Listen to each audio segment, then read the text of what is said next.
culture and funny stories.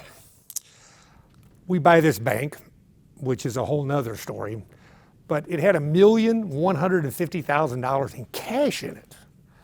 Now, several years later, we had more money in an ATM than I didn't have more than 50,000 in a branch, and we'd have 50 or more in an ATM. But $1.1 million's a lot of money, and interest rates were high. And the Federal Reserve Bank, Fed funds are what they're called, but that's not material.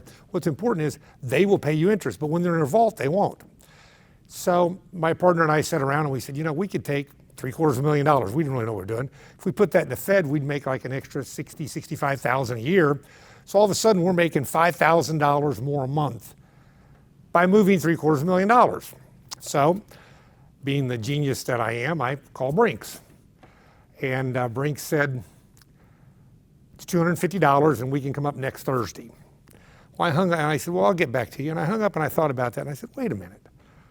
It's 168 miles. I'm driving this virtually every day home and they want $250. I'm not gonna pay them $250.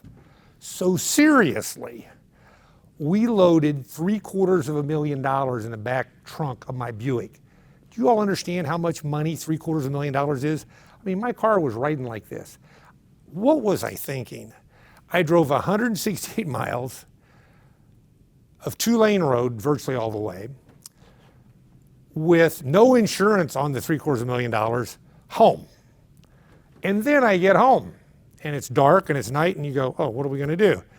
Well, we take $750,000 and lug it in multiple trips to our family room, put blankets over it, and then we sleep in the family room because what if the house burns down? What if there weren't ever robberies, but what if there had been a robbery?